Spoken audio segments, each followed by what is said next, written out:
Welcome back, ladies and gentlemen. I'm the Serious Strategy Game and we are returning to Let's Play with Rule the Waves 3. I have played a couple of turns off camera simply because not much was happening in international terms. We didn't really design any big ships or anything like that. However, I did do a couple of things, and that is I pretty much modernized all of our light ships and all of the things that were a little bit older. Pretty much all of them have been updated to the latest designs, except for a couple of our battleships, and that is the Katori and the Mikasa class. More on these guys later. I've also built up a couple of 600-ton ships over here. These corvettes are supposed to do some anti-submarine warfare duties when there is a war, and we are building more of these guys simply so that we have them and can use them in anti-submarine warfare patrols and free up our destroyers to do other important things. Last time around we did see that because I built them only to 500 tons, they were scrapped and sold off after the war, and that's not really what I want. I want these guys to be permanently around. Right, so that's with them. I've also refurbished a couple of our lighter ships. I think the only one that I really want to call out is the... where is it? I think that's it. Let me look at my idiot sheet. I noted that down. So that was the... excuse me. That was the Minikaze class. Do we have one here? Yeah, these guys over here. We built these guys to a new standard. Let's open the design here. We basically scrapped a couple of their guns, and they're also now mostly an anti-submarine warfare platform, and that is because the weight just wasn't there. These were very, very old ships, and we've basically refurbished them to be really only patrol vessels against submarines. They should be pretty good at that role, and you know, we have them around, so let's use them. Why not? Right, let's nevertheless take a look now that we have got some monthly balance here, and we're going to free up some more money in the next 2 turns. It's not a lot, but still a little bit, and see what the world situation is and where we need to invest a little bit. So firstly, I think the first thing to notice here is that we have got more battleships than anyone else, even the Americans with 7 battleships compared to our 9. So that's kind of peculiar, and that is something that might indicate to us that, you know, we know that the age of the battleship is over, notwithstanding the giant ship here that China is building, but pretty much we might not need all of our battleships anymore. Conversely though, oh, notice that 60,000 ton battle cruisers here on the... no, just 40,000 tons. There must be one more that's being built and paused or something. Nevertheless, the big issue is carriers. Carriers is still one of the things that is haunting me. We are supposed to be good at carriers as Japan, and we are down to 66,000 tons. Which is less than the Soviet Union. It's less than Germany. It's only more than Spain and China and Italy. But look at that. Compare that to the US. It's around a fourth of what the US has. 25%. Not even counting the light carriers. If we include that, we've only got 20% of the carrier force of the US.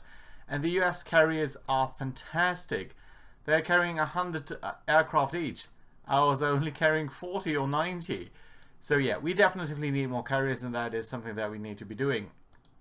Other than that, I try to build up our destroyer force here so that we have at least 40.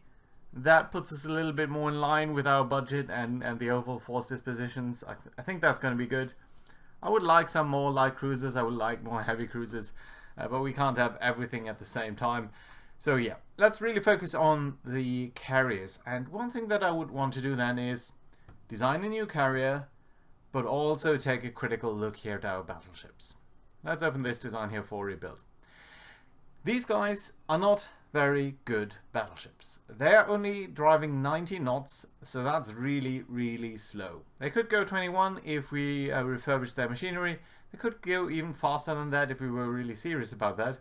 But there's also the problem that they don't really have heavy AA in their current configuration, and that is because all of their secondary guns are put in casemates. That means they're not in turrets, but they're sort of sticking outside out of the actual hull of the ship at the side. You can see that mostly on older ships.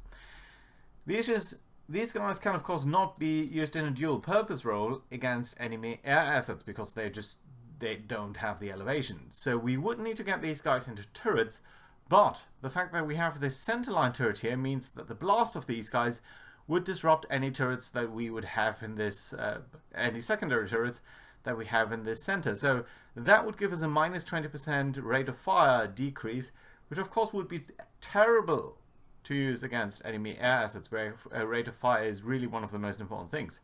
So it's just not a very good platform.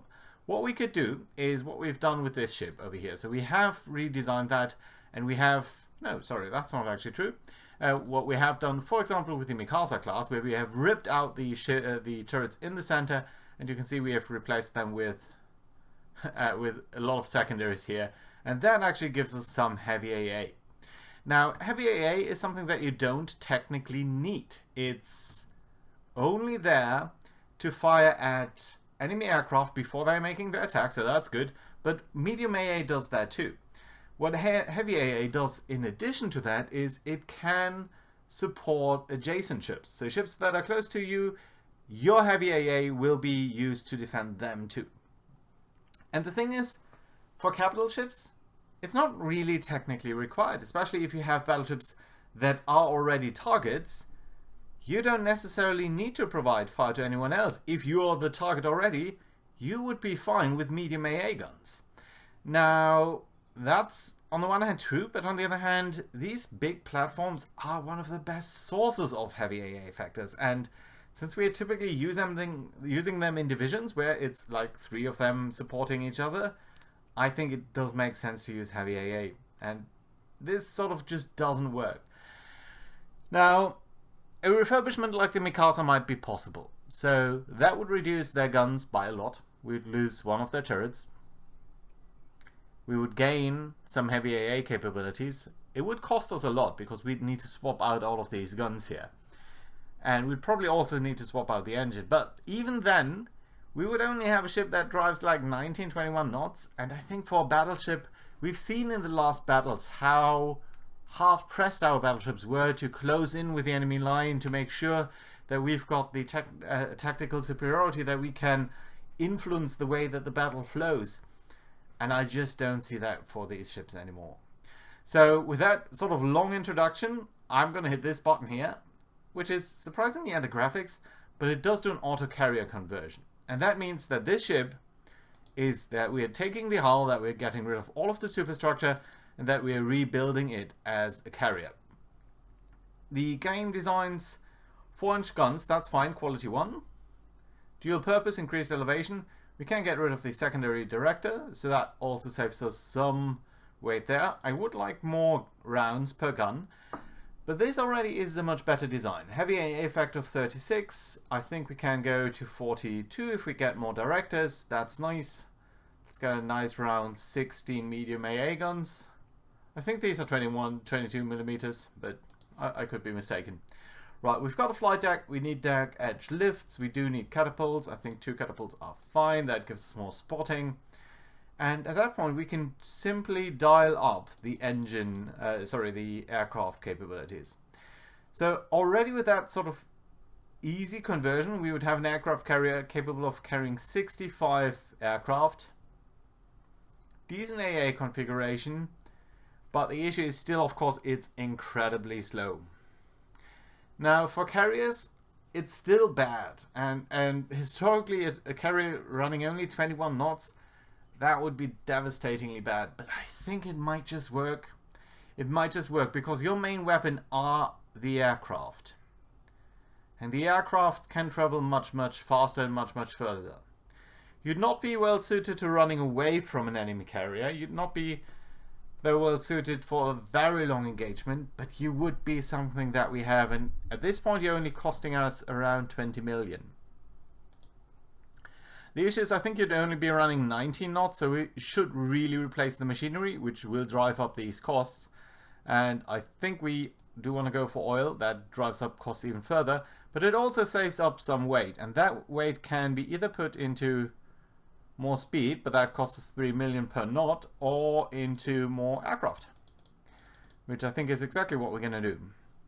So 70 aircraft is something that seems possible here. Let's double check, is there anything else that we need? So yeah, the top side here, we could do a little bit better. I do want to use a little bit more medium AA guns, simply because they are a little bit better suited at preventing attacks on the aircraft carrier itself. Light AA guns are only used after the attack has actually happened, and that's not really that useful to us. So start this down a little bit. Let's start that up a little bit. So we are 13 tons short on the best weight here. Anything else that we can scrap? I don't think so. We could go for speed here, but it's not really that useful, I think. No, this is all right. Okay, so 1 aircraft less. That's okay. And then we're filling up this up with light guns. 16 is fine. Now we could go for additional deck armor. I think that would be costing us a lot of... Wait, actually, 1,000 tons. How many aircraft would that cost us? 7. That's around 10%. I don't think it's worth it. Let's try to use these guys in this configuration like that. We could also go for bulged stuff, but we'd lose even more speed. And I'm not really comfortable doing this. -2 knots.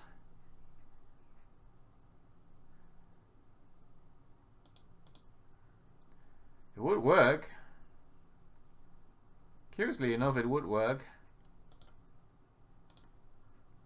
It would drive up costs to 35 million instead of 28. So I think 28 is fine.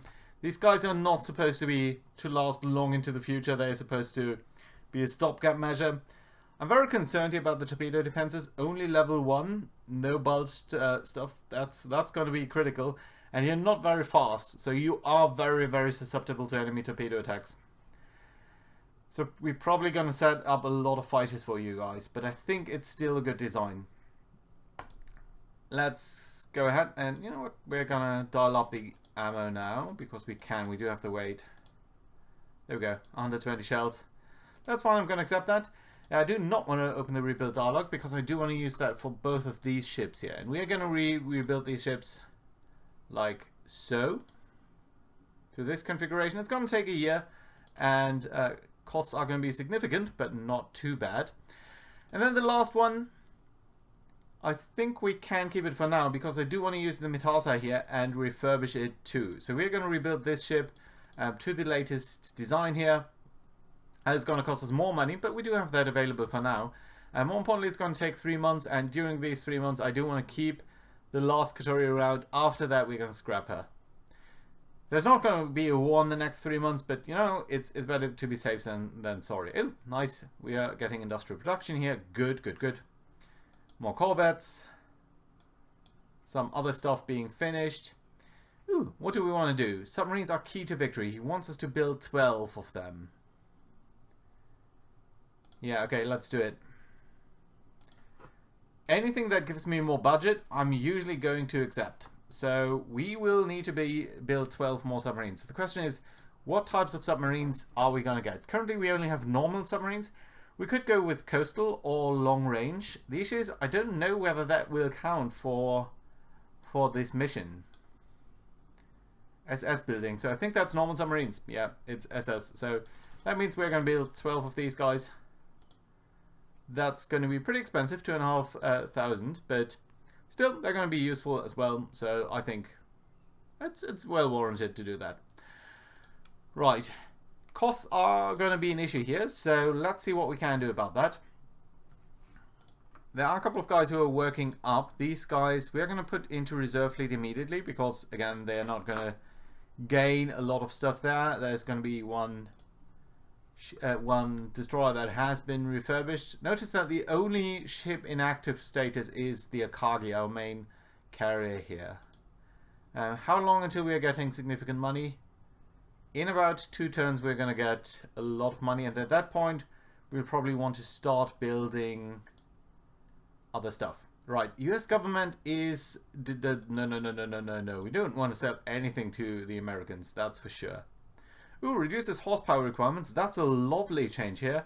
One that I very much dig, because that means that new ships can be designed which are going to be good. So let's go ahead and let's design a ship. Let's design a new carrier, because apart from these two conversions, I think the Akagi deserves a fast carrier that can keep up with her, that forms the core of our very own Kitabutai. Let's auto-design it and see what the game comes up with. I think I like the 4-inch guns. They're a good platform. They are quality 1. They're the only gun that has quality 1. We could go for 5-inch, but it's not that much better. And I think 4 inches are fine. This guy shouldn't really be engaged in any sort of warfare, any sort of gunnery warfare. Right, so you don't have a lot of them, but I still think this would kind of work. We definitely want to dial up the displacement a lot here. Let's actually check what's the biggest carrier that we can build. 40,800 tons. So that is exactly what we're going to build. So yeah, this would work actually. Let's double check what we're using here. I think unit machinery makes sense to reduce damage from engine hits. You definitely need a speed of 30 so that you can keep up with Akagi. Belt armor, that's not that significant. Deck armor, also not too bad. Turrets, I think I would want to arm the conning tower a little bit. It's not that much weight anyway. So that's fine. The ammo here we can do a little bit less, I think. And then additional, we don't need torpedoes, we don't need any of that. We do need deck edge and catapults. Can we do more than 2? No, just 2. Right, so 2 is going to be fine. I think we want some flight deck armor, even though this is costing us a lot of weight. But I still think it makes sense. Can we use 0.5 here? Yeah, we can. Right, how many aircraft can we get on this ship? A large number, it seems. Right, so 120, 25. Torpedo defenses, we can't get any better than that. It's not very well armored. And honestly, I think 2 more guns would be a good idea. 2 more turrets here. So I don't think 3 and 4 is going to be what we want. I think what we want is J and K. Oh, with a bit more sponson. Curious that they don't register that. Anyway, okay, that's more guns. 124. Okay, that's fine. 4 AA directors are still good. Let's do 20 light guns. And then dial this up until we see that it matches down here. 28 medium guns, 4 AA directors. Lots of 4-inch guns that are going to be helpful. I think I like it. Could go with an inclined belt. Yeah, why not? We don't have a lot of belt armor anyway, but it's not costing us that much weight anyway. So 1 inch of deck armor and 1.5 inches of flight deck armor. Yeah, it's tempting to go up here and down here. Let's do it. Let's do 2 inches of... I think we can't do 0.5, can we? No. And it's actually reducing our topside capabilities. Okay, so I think this is going to be fine. The Hiru. You're doing good. 100 tons remaining. That's going to be useful for radar in the future. And this can very well be an aircraft carrier that we're going to use for a long time. Let's save and finish. It's all okay. That means that we're going to start the design process of that, which is going to take a couple of months. At that point, we can hopefully build it, because we are seeing that the refurbishment of some of these ships is finished. So 2nd Battle Squadron now is completely on the new standard. We're going to put you into reserve immediately, and we're going to take the last Katori class here, and you are actually going to be scrapped. There we go, for 1 million. We're now sort of in the black. That's all right. Ooh, what's going on here? Oh no, sorry, that's just the design study. Yeah, so in 3 turns, we're going to have some money left, I think. And let's also not forget that we have the submarines that are being built. Oh, and here finally is the surface search radar. That is lovely. You can see now most of our ships can, there should be a new column here, radar. And that will mean that we can do add radar installations to these guys. So we don't have any available set right now, but it's certainly something that we'll see that's going to be introduced gradually on especially our larger ships. Right, naval visit from Spain. I think we wanted this then basically. Prestige tensions, yeah, that's fine. Our new fighters are ready for operational service. That's also nice to see because these guys should have a much better range than our existing fighters. Yeah, nearly 100 miles more. That's good. Let's compare these guys. So our new guys are more maneuverable. They're not quite as tough, but they have a lot more firepower. So I'm going to be really happy with them. We're going to declare the old ones to be obsolete. We're currently asking for more naval patrol vessels. That's also very nice. And the naval stuff is being finished. You can also see I built some motor torpedo squadrons. These are going to be auto-converted into missile boats at the appropriate time. So that is also going to be very nice. Right, we are going to build the Hiruju. Yes, there we go. It is going to cost us some money, but honestly I think we're going to be alright-ish. So in 2 turns we're going to get 700, then 4 turns maybe a bit more. And these guys are going to be done in half a year. I think we're going to be alright. We might need to halt some construction over time, but more or less we're going to be alright. So especially if we put more ships here into reserve status, like these guys who are working up. This is all going to be very, very small money here, but I think it's going to be alright. You know what? I think we might be a little bit more aggressive towards the French. They have scattered colonial stuff and they are a little bit vulnerable. Right, so that being said, let me know your thoughts on our designs here on our new carriers and whether that was a good choice or not. You know what? We should actually double check the Akagi. You don't have deck edge lifts, nor do you have these guys. Yeah, I definitely think this would be a good refurbishment here. Your guns are a little bit weird, but I think it's all right. This would cost 2 million over 3 months. You know what? Let's do it. No, let's not do it. We'll need to dial down a little bit on these guns. There we go. Let's rebuild her. Yeah, more money, but notice how we're getting the first radar sets installed on our capital ships. Right, that being said, thank you very much for watching. Let me know your thoughts, and I hope to see you around next time. Bye bye.